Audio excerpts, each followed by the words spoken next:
So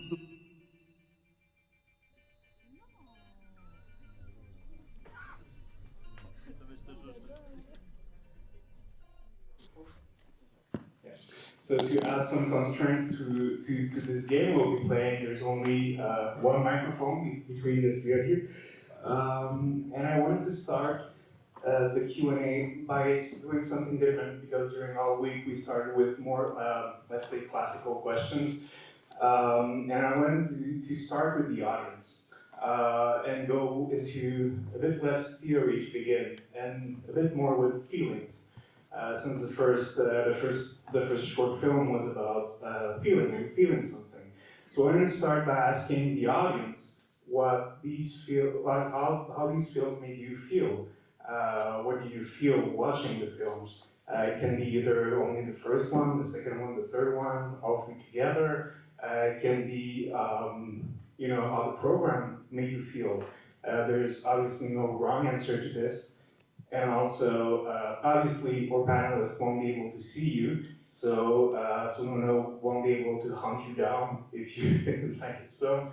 So you're completely free to share your experience of the screening. So, who wants to start?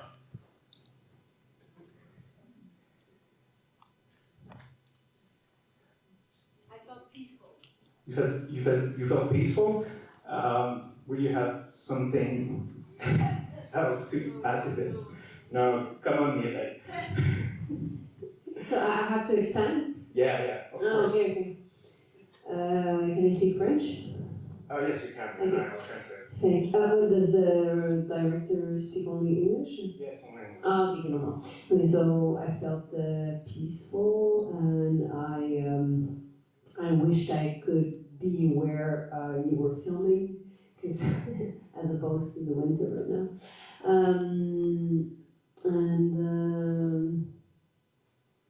Yeah, like about feelings, because otherwise I just really liked it. I thought it was funny and it was witty.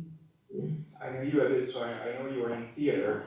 And it's maybe your most theatrical program. What did it make you feel about, I don't know, rehearsals or like the danger of being on the stage or? The last film, or still the short? Okay. Well, I really liked the program because I felt it was very creative and original in terms of mise en scène. Yeah.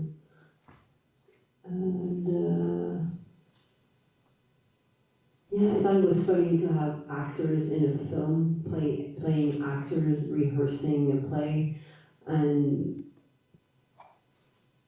I was kind of annoyed a little bit at watching that. I just wanted to see the two other people on the side of the lake. But thank you very much. I'm going to pass you the mic. Thank you. Anybody else has some feelings? Yes. I felt very light, like the directors were trusting me to build the movies with them, to make connections and like imagine a world that is beyond just the images, especially the first movie, but also the third one. I feel like they use narration in a really interesting way to do a lot with few means. Thank you. So, Bonjour, en français s'il vous plaît. Je dirais, cette soirée était un petit peu dérangeante dans le bon sens du terme. Dans le sens où c'est jamais vu pour moi, c'est hors zone de ce que je vois d'habitude. J'ai vraiment aimé le deuxième film, les couleurs, le style. Donc c'est une soirée, je serais très contente d'avoir fait ça. yes. So a couple of key words from these first interventions are annoyance, feeling light, which is a kind of interesting paradox, I guess, that are all through these three films. Any other feelings to share? before we go to the stage. So maybe I could ask the same questions to our brave panelists upstage. How did it make you feel? And maybe starting by you, Nuno, who is now blindfolded on the stage. Yeah, thanks. Okay, sorry, can't. Yeah, so in general, like the program of the three films, how they made me feel, that's the question. Yeah, it was I really thought them put together was really interesting. Like I mean, the program is called Treasure Hunt, so it's really looking for things in each of the films, you know, and seeing things and finding things and discovering. Like, okay, so my short, but talking more about the other two, that it was the first time also watching them, and yeah, I think someone just said that I really like how the directors or the filmmakers really trust the audiences to build on their films, you know, to make their own conclusions and to build their own versions of what they're seeing. So that was very interesting because it made me an active participant of or on what I was watching, and yeah, so I really like that.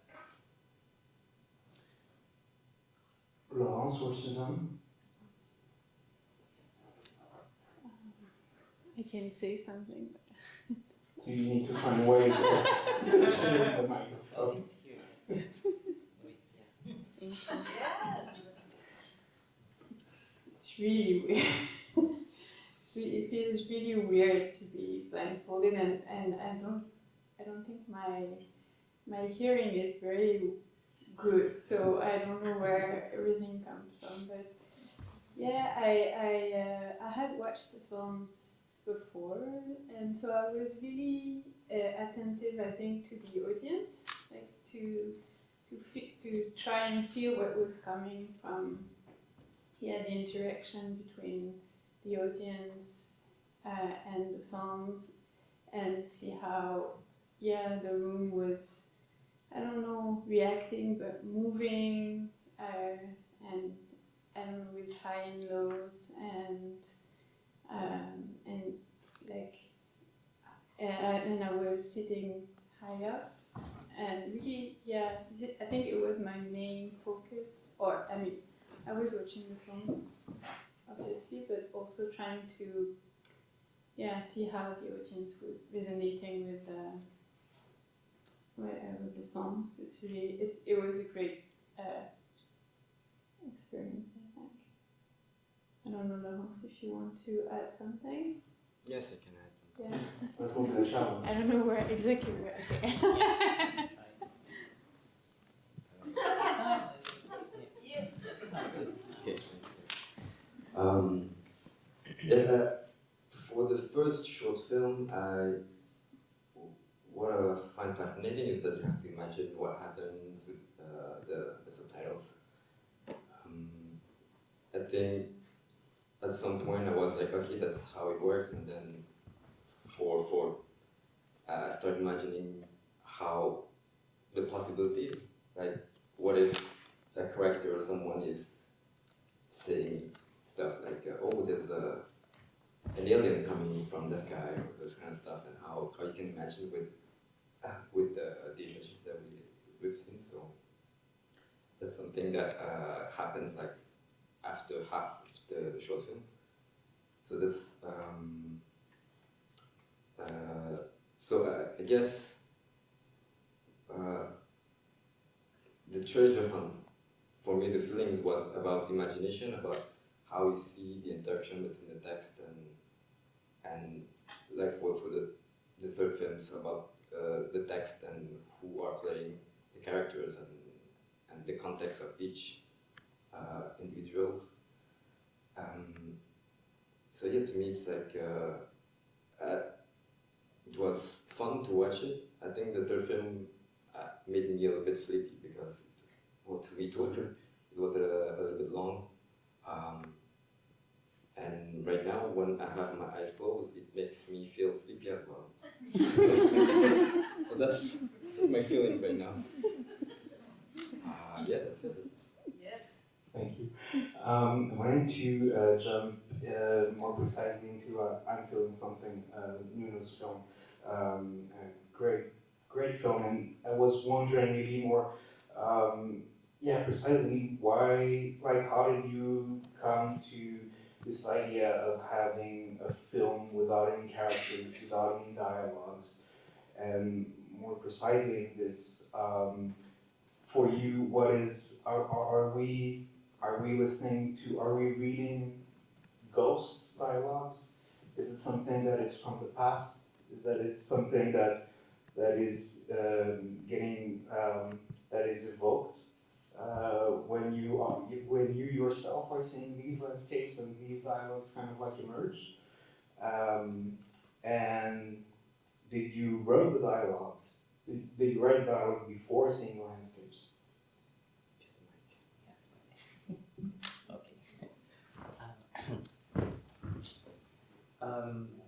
Yeah, so I had the idea was really, I mean, I don't remember when it came to me, but it was really about the concept of space, of place, of being in a place and have these sudden feeling or thinking about, what things happened in that place, what people were there, or what events took place there. Or also, so it is in a past sense, but also what things could happen here in the future, or what things could still, or people could still visit, and what kind of things could take place here. So, and then at the same time, I was the first thing was I was thinking about filming something that's not there. So, and that's why I didn't want any actors, and I wanted to these events or these little episodes to come through the subtitles. As I at the same time was also thinking, and I'm a big fan of the concept of having text on screen. So I wanted to play with that, just with sound that we're listening in the present, but then having these subtitles connecting us to episodes and people that are not there. And then just to tell you the thing is, I did think the first time I think was about ghosts. So it was something about past events that are now that we are now seeing in the present, like echoes. They come through. But at the same time, when I was thinking and building the film, I started to think that maybe these are things that will still happen. So it's just that there's that open possibility about being past events or future events, and we just happen to be here in the present, having these echoes. So time just is, so it's like it's very fluid. And I did, I did wrote. So I had some of the locations were already in my mind, so I knew the places and I knew I wanted to shoot there, and I wrote dialogues before. So it was very the initial was very traditional script in a way, because it was just dialogues and text, but of course those were not meant to be read by any actors. I thought I wrote all the dialogues before, and then some of the locations were chosen, and others. And what's interesting also for me was the process of making the film. Was that we were actually location scouting as we were shooting. So we were in this region, and I knew some of the places, but others we were just discovering them and getting out of the car and setting up the camera and shooting them at that moment. And then just there was some evolution of the dialogues and of the text, between when we shot and then also doing the editing, because we had to think about, how long does this episode take? Is it too short? Is it too long? And then I also had time to rewrite some of the dialogues and think about them again, and taking things out, putting things in. So. But it's also what's interesting about the process of making the film, I think, yeah. It's interesting also because as we talked together before, your other short movie who premiered last year, Fartie, is also a film without any actors. So, the easy question there would be: is this a trend that you want to start? why, I mean, why are you, yeah, are there like any kind of like, you know, material constraints that you wanted to explore with it? Because like, of course, one could say it's evidently like more costly to have actors. It takes more time. You need to pay your actors if you can, and but also, of course, we like, you know, non-professional actors exist, and like it can also be done. So evidently, you created for yourself some constraints inside which you decided to put. So why did you make this, and maybe more generally, why do you think, and this is also a question that I wanted to ask to the other panelists, why do you all think that we sometimes that artists are sometimes creating constraints for themselves, because it's not as if making films. It's not. I mean, it's difficult. It's already it's already difficult, and why add this on top of it? Yeah, so regarding the actors, I think, so it's a little bit of two things.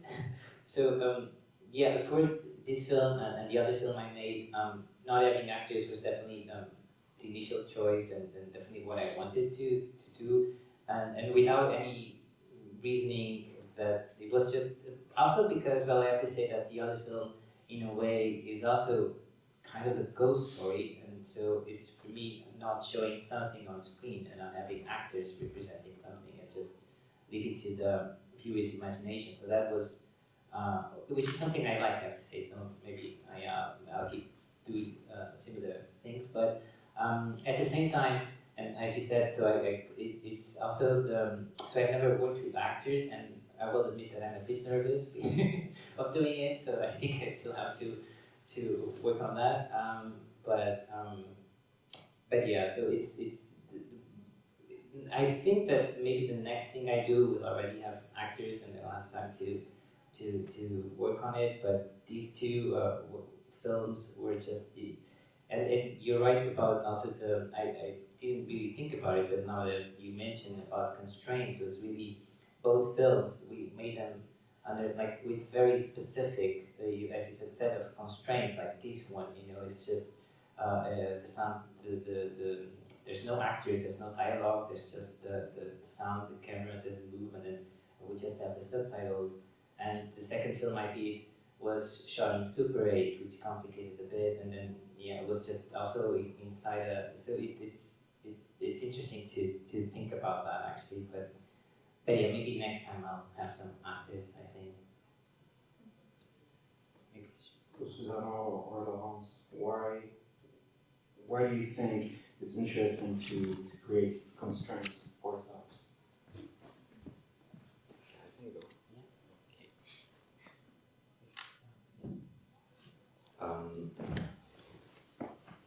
Well, just to comment on the actors thing, I understand that sometimes actors are scary to work with, because, you know, it's, to me, it's a lot of communications and feelings to share about characters and yourself, what you want to say, what's the right word, and not trying to mess up with the actors and the direction. And you have like this whole film that you imagine, and then you want to make sure that they're going to play in a way that fits what you have in mind. So it's, yes, it's scary, but to me, I love watching actors so much that to me it's not like a constraint, it's something that I have to work with, and that I have to, I don't know, get better and talk more about what I want to do when I make films with actors. But yeah, constraint is like, it's really important, because it's, or else you just having endless possibilities to do anything, and it's not helping you create anything. But most of the time, your constraint comes from just the context of what you do, like with money, your time. Do you get funded or not, or just half funded and you have to rewrite the whole script and make something else? So those are the first constraints, and then people you work with, because what I like to do is to see how people around me work and find a way to get better myself with them. And usually with actors, when I make my own short films, is I made a short film that calls the little shopping trolleys, and actors are like a lot of them are not professional, so that's you always ask yourself, okay, what can I do with them? And that's a constraint. You cannot really improvise, or you don't have time to improvise because you don't have much time to repeat when you don't have the money to have a lot of repetition with them. So I welcome all the constraints because it's fun to work with. I don't know, because to me it's also like life. You have a lot of constraints. You have to work with what you have, and to me it's fun to work with that. Yeah, is it? In Suzanne? Yes. Sheila.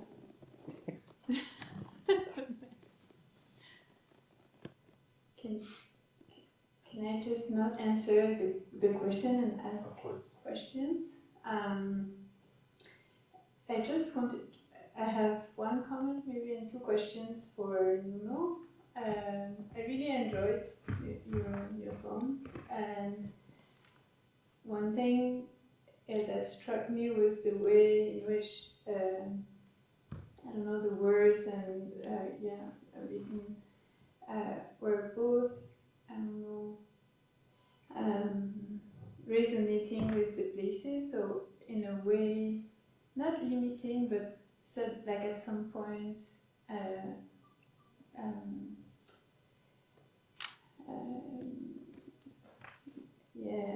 linking these places to meaning, but in a way that was so open that it could have been many things else, many other things, and that it was opening really the idea of a very, very, I would say, like, there were really like the smallest plots that possible in each, I don't know, in each shot, and I really like this idea of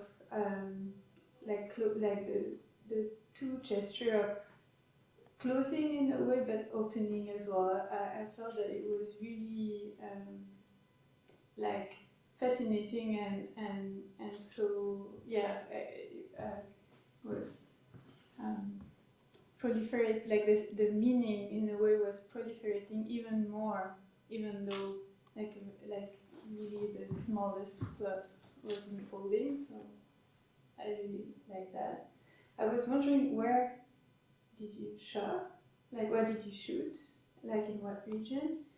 And also, I don't know if you were there. Were you here on the first night? On the first? No. No, just arrived yesterday. You just arrived yesterday. Okay. Because there was a short film. So on the first night there was a premiere of a film from here, but there was also a short film, and I don't know, I found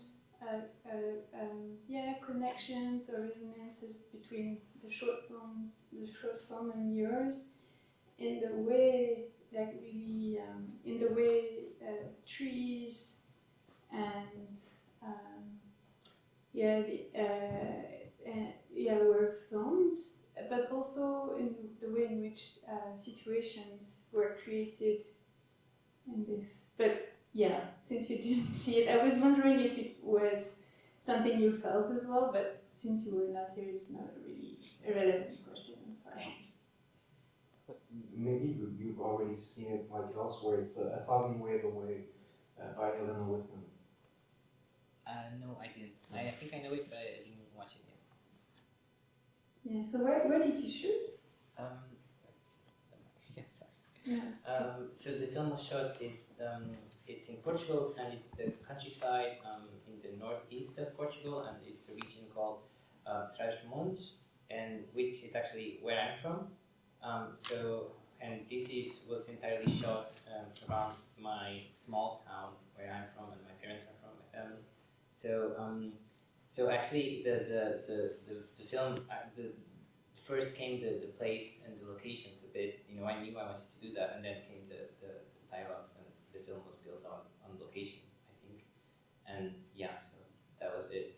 But just to say on your comment, yeah, that the thing was that really, the idea I had was really to keep each moment or each shot, each episode, let's say, as open as possible, you know, so there are some clues that we are given by the subtitles regarding, you know, who's there and who's talking, but the rest, you know, is just very open, and it's up to the viewer also to imagine, right, to think who is talking, where is he, and so it's just that, yeah, that was the intention, I think. Yeah, and it's tapping into very classical situation, but Yeah. in ways that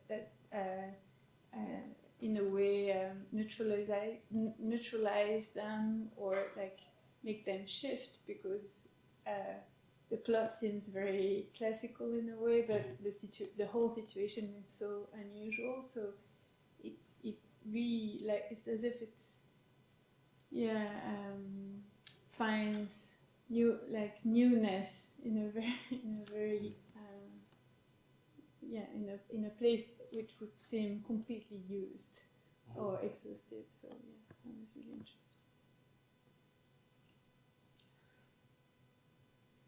To jump in on that, there's almost a fairy tale quality to all three films, maybe because they play on repetition, they play on,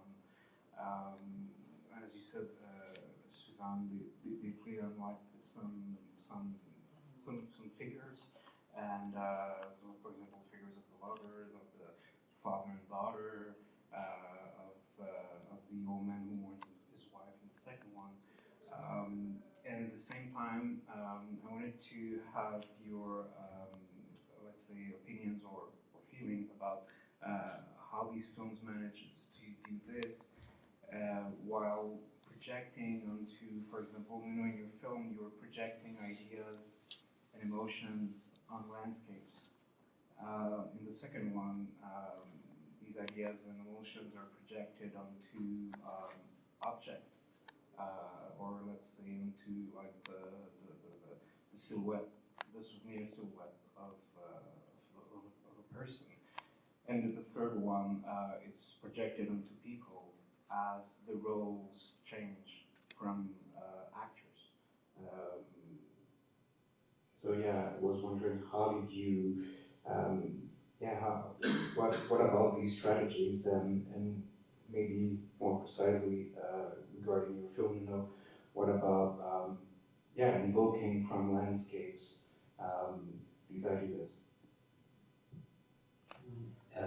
Yeah, I think like in that's an interesting question, and like connecting that, making that connection between the films, because with my short, with my film, was like it was as important, you know, the landscape and the shot itself was as important as the dialogues we were reading. So actually, that also we made sure that we were connecting them, and when we were shooting, it was important to choose the very specific places, or you know, the right angle, and to actually have that effect, to project that into nature, what we wanted people, what we had in the subtitles. So it was really that it was each one of them. It's very constructed in a way that we would be able to do that. Also, accordingly to the subtitles itself, or the episode itself, or what we were reading, is like what made sense to see. And then yeah, and I like that it's like as I did in nature, then the second film as in objects, which I also really appreciate, and then with the actors. So, but yeah, I think that from my film, that was the intention when we were making it. Like, should someone else. Also, Suzanne?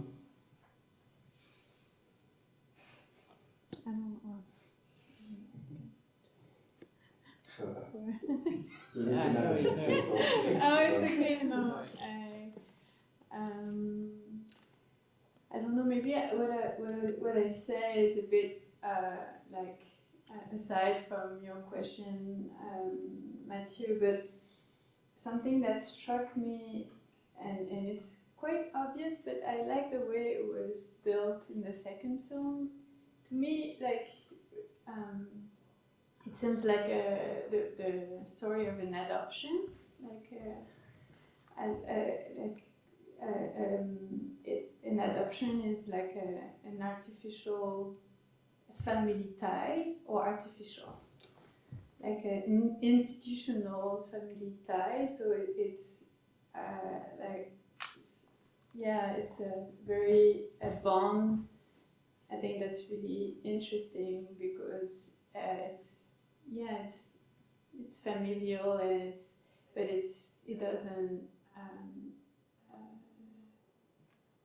it's not based on blood, and so it really plays, or really points to the contingency of family relationship, and the way they're built, and how they could be otherwise, but they're built the way, like they go as they go, and I found the way it was, so it's both very classical in a way, but being built like as a father, let's say father and son relationship, it's the way I don't know how to say that, but the film is really indeterminate, because the premise, like the film promises something and then it shifts, and without explaining why the relationship builds in an unexpected way toward like a quite a filial bond. And so and it's very soft, it's not imposed, it's the narration or the plot unfolds in a very non-causal way. It's never explained, but it happens, and I find it a really beautiful way of showing how bonds must be both created and found at the same time by the people who are engaging in them. So I like this the leeway, which is both in the way the plot unfolds, but in the kind of relationship it's built. It is I don't know, showing and building. So it's something that struck me even more tonight while watching it. I don't know.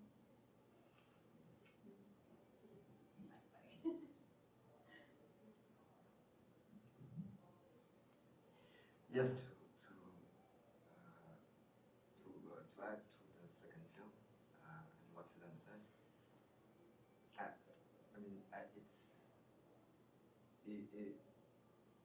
the second film was the one that really resonates with me. It feels like something about just for the sake of interpretation and the discussion, that it's a film like about the new generation in Vietnam and the old generation, and what they did with the war, and what the new generation wants to have, what kind of country they are given. And I wouldn't say I understand the whole film or what it's trying to do, but it's like something that the new generation tries to, the old generation in Vietnam is trying to give to the new generations. And there's a lot of symbolic things throughout the movie, like at some point, the young guy, he inherits a green shirt, like a green war shirt, with and he has like a hat representing like what the Vietnam has lived through the war. And I feel like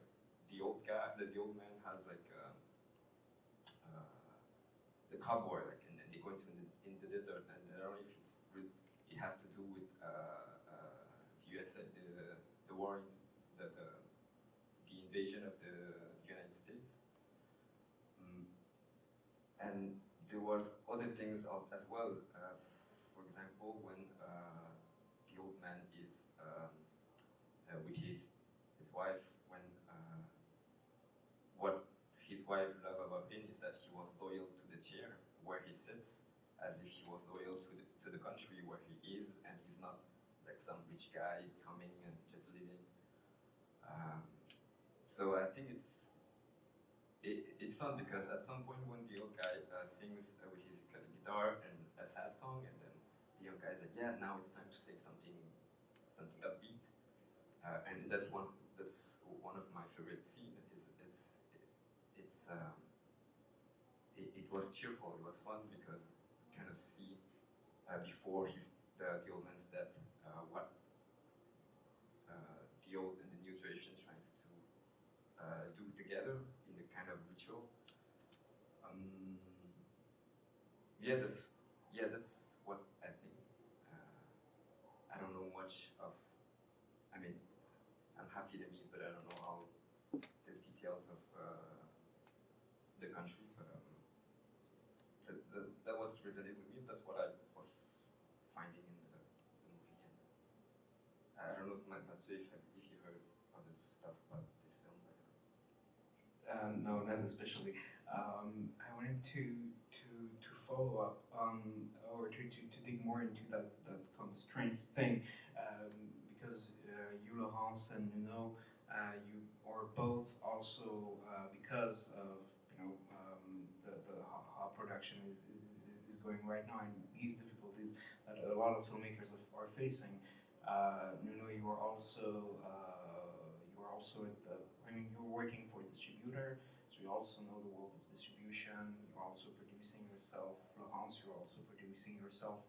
And I wanted to hear you a bit more about how the fact that you kind of see the two sides of this fence between production and filmmaking, and distribution and filmmaking, how it influences your creativity. Do you sometimes, for example, do not go into a certain direction because you know that, for example, it will make your film a harder sell for the festival or for a sales agency? And how do you negotiate these kind of, let's say, two inner voices that can sometimes be contradictory with each other? Do you want to start?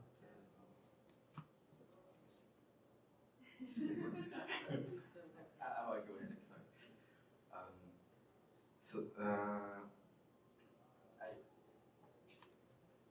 I think that what I've been told and what I'm trying to do usually is to try to about funding. It's more like you have a project and you're trying to pitch it and present it in a good way, and in a way that you feel like it's authentic to what you're trying to do.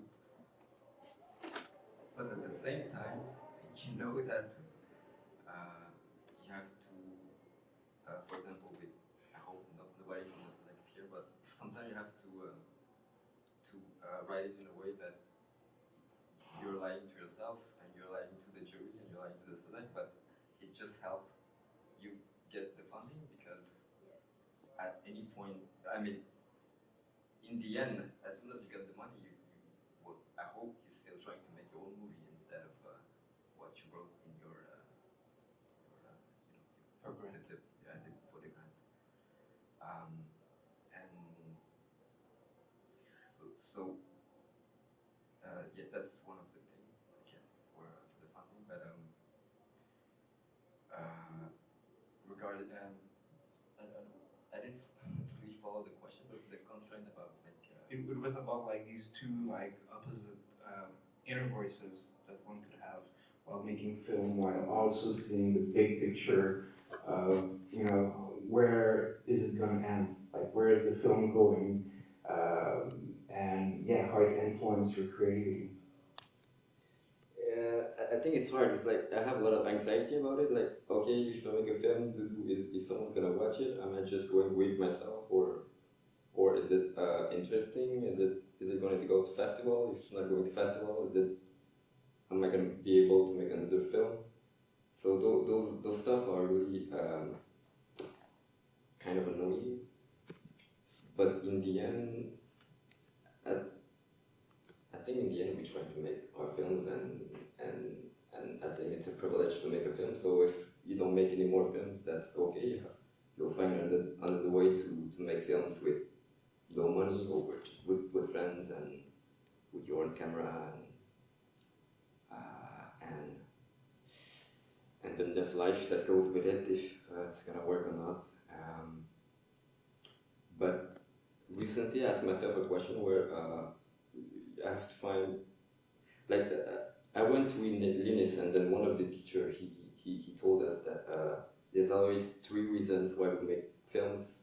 One is for the money, one is for having fun, and one is a very, very personal question, personal answer, like you want to make film because the film is really good, you have something to say. And he told us that you always must have at least 2 reasons out of 3. Like, if the film is not great, but you have fun, you have money, then it's fine. If you have money and you make a great film, but you have no friends, it's fine as well. So, and I find myself that when I make projects as a producer or as a director, those are still small projects. I'm still an emerging director, so I have a lot of existential questions. I find out that I never really have those. I don't have like. I never have like 2 reasons out of 3, or any 3 reasons. I only have 1 reason to make films. Like, I don't have the money. Sometimes working with people are hard, and sometimes the friends that you're working with for 10 years are not your friend anymore, because you don't like each other anymore when you work. And it's hard. It's hard, and you always ask yourself the question, what's the point, and what you're gonna do?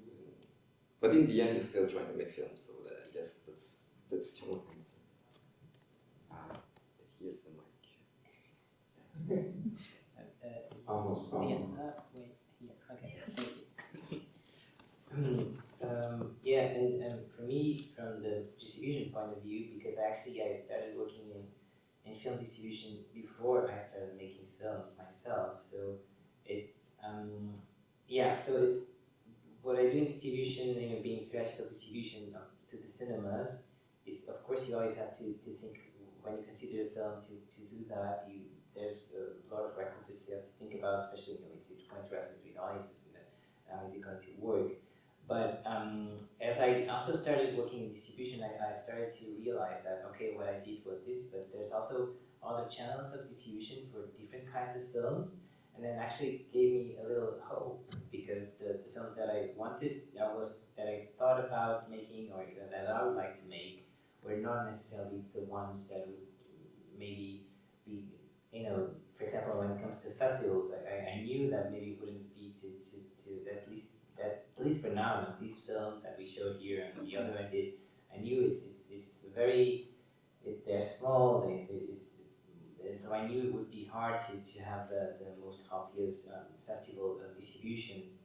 But at the same time, I was confident that maybe there are other festivals like this one, or that places that will show the film. So I actually try, even if I do both things, and I work as a distributor all the time, full time almost. So I try to have a little, not think about when I'm thinking about a film or planning a film or thinking about something that I want to do. I try not to think about so much. Well, it's hard because it's my job, so I tend to do it even. But I try to think about what are the possibilities for me. This film I want to make, so okay, let's think about what's the possible distribution for it.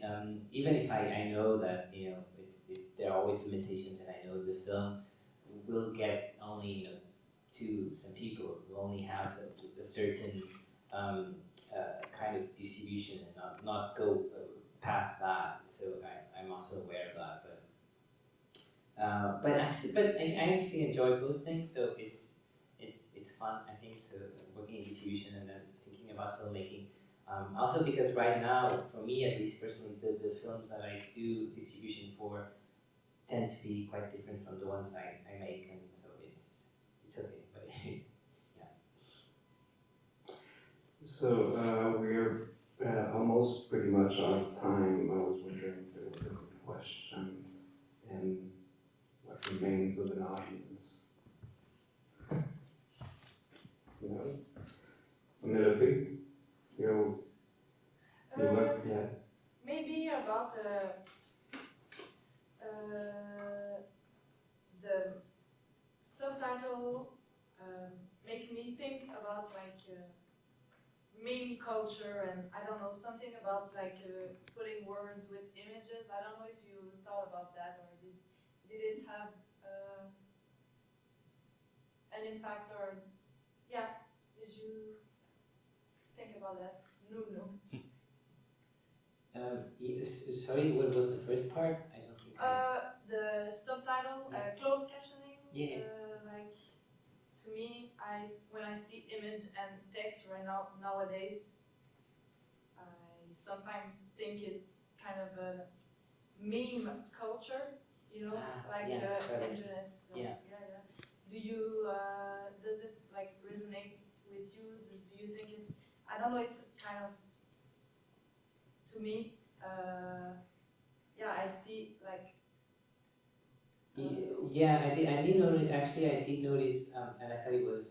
I don't know if it was before or maybe after the thinking about the film or start even making the film, was that I noticed that so now with a lot of the streaming services where I watch, there's a lot of closed caption, and what tends to happen now is that they actually, the people there have fun with the closed caption. So sometimes when you're reading things, you read very creative descriptions of sound or whatever it is that it's happening.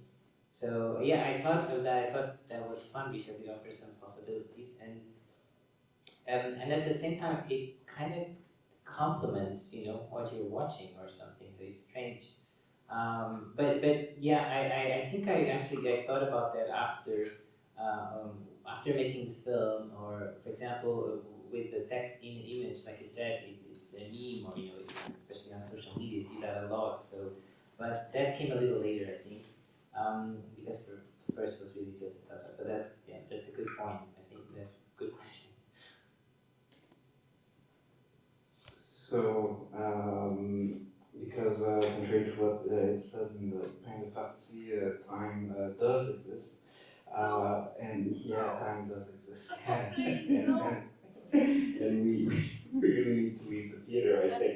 I just wanted to thank you all. It's the end of the torture. You can remove the blindfold. And thank you so much for accepting this game. Questions. Yeah, it's very about the life. Thanks again, everyone. Merci tout le monde. There's a great weekend coming up, starting tomorrow afternoon with the restoration of Christophe Mata. Tomorrow evening we have 2 films from Toronto, including a world premiere called Otium. And on Sunday we have a short film program, and in the evening it's a closing evening with the last film of Nicolas Ouazimov and the world premiere of the last film of Robert Morin. Thanks again to the panelists. Yes.